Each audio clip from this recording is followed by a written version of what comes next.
আসসালামু আলাইকুম ভিউয়ার্স, সবাইকে আমাদের চ্যানেলে স্বাগতম। আশা করি সবাই ভালো আছেন। তো আজকে আপনাদের সামনে একটি নতুন ভিডিও নিয়ে এসেছি, যেটা আপনারা আশা করি স্ক্রিন দেখে বুঝতে পাচ্ছেন। এটা হচ্ছে ছাড়াছাড়ি করানোর 100% পাওয়ারফুল মন্ত্র, অর্থাৎ সেটা বিচ্ছেদ। এটা হচ্ছে বিবাহ বিচ্ছেদ, মানে দুজনের মধ্যে কীভাবে ছাড়াছাড়ি করাতে পারবেন এই মন্ত্র দ্বারা। তো শুরুতে বলে রাখবো একটা কথা, যে আপনারা কেউ এটা খারাপ উদ্দেশ্যে ব্যবহার করবেন না, কারো সংসার ভাঙতে এই মন্ত্র ব্যবহার করবেন না। আমি জাস্ট শিক্ষার স্বার্থে দিছি, আমি সবাইকে এটার অনুমতি দিব না। যদি আপনার একান্ত ব্যক্তিগত কাজ থেকে থাকে তাহলে অবশ্যই আমার সাথে ইমুতে যোগাযোগ করে নিতে হবে। তাছাড়া আমি ইউটিউবে কাউকে এটার অনুমতি দিব না, কারণ আমি জানি আমার সামান্য একটা অনুমতির জন্য অনেকের সংসার ভেঙে যাবে। আমার এই ধরনের কোনো ইন্টেনশন বা আমার কোনো দরকার নাই, ঠিক আছে, প্রয়োজনও নাই।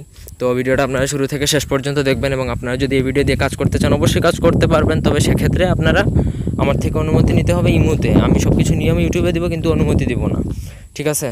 তো তাতে আপনারা গালাগালিও করতে পারেন, সেটা আপনার ব্যক্তিগত ব্যাপার। এবং আপনি যদি আমাদের চ্যানেলে এখনও নতুন হয়ে থাকেন, সাবস্ক্রাইব না করে থাকেন, অবশ্যই আমাদের চ্যানেলটি সাবস্ক্রাইব করবেন, লাইক কমেন্ট শেয়ার করবেন। এবং আপনি যদি আমাদের দিয়ে কোনো ব্যক্তিগত কাজ করাতে চান, দেশে বা দেশের বাইরে থেকে যে কোনো কাজ করাতে পারেন, তাহলে আমাদের সাথে যোগাযোগ করতে হবে স্ক্রিনে দেওয়া ইমো নাম্বারে। আমাদের নাম্বারটি হচ্ছে 019895259984। এই নাম্বারে ইমো আছে। ইমোতে কথা বলে আপনারা দেশে বা দেশের বাইরে থেকে যে কোনো ধরনের সমস্যা সমাধান করতে পারেন। জাদুটোনা বান বিষয়ক যে কোনো সমস্যার সমাধান করতে পারবেন।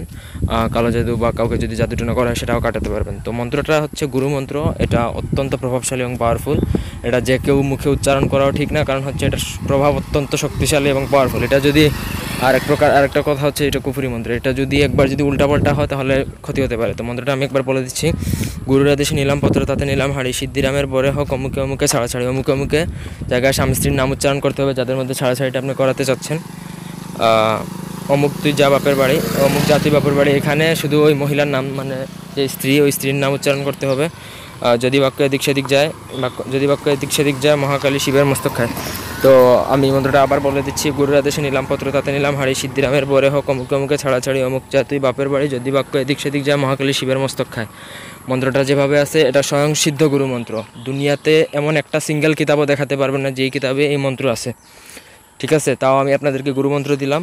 এই মন্ত্র একবার জাস্ট পাঠ করবেন, ব্যাস, আর কিচ্ছু লাগবে না। তো এটা অত্যন্ত সহজ, এবং আমরা যে লাইনে কাজ করি এই লাইনেই মানে প্রথমত আপনাকে ধরেন যে একটা পুরুষের ছবি আঁকতে হবে, যে কোনো ধরনের হতে পারে, সিঁদুর দিয়ে। আর একটা মহিলার ছবি আঁকবেন, নিচে তাদের নাম লিখবেন, স্বামী স্ত্রীর নাম। তারপরে এই মন্ত্র 121 বার পাঠ করবেন। পাঠ করে জাস্ট ফু দিলেই খেলা খতম। তাদের মধ্যে প্রথমত সমস্যা সৃষ্টি হবে, ঝগড়া সৃষ্টি হবে, তারপরে আস্তে আস্তে আস্তে আস্তে এই জিনিসটা বিবাহ বিচ্ছেদ হয়ে যাবে, ঠিক আছে, তাদের মধ্যে। তো আমি সবাইকে বলে রাখবো, এটা কেউ কোনো খারাপ উদ্দেশ্যে ব্যবহার করতে পারবেন না।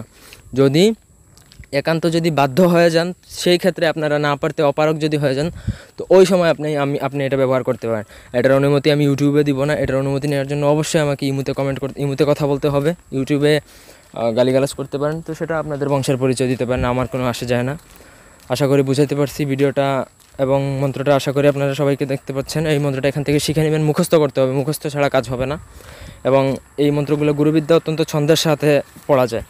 তো এই ছিল আজকের ভিডিওটি ভালো লাগলে সবাই লাইক দিবেন, কমেন্ট শেয়ার এবং সাবস্ক্রাইব করবেন। ব্যক্তিগত যে কোনো কাজের জন্য স্ক্রিনে দেওয়া নাম্বারে এই মুহূর্তে যোগাযোগ করবেন। সবাই ভালো থাকবেন, সুস্থ থাকবেন, আমাদের সাথে থাকবেন সবাই। ধন্যবাদ সবাইকে। আল্লাহ হাফেজ।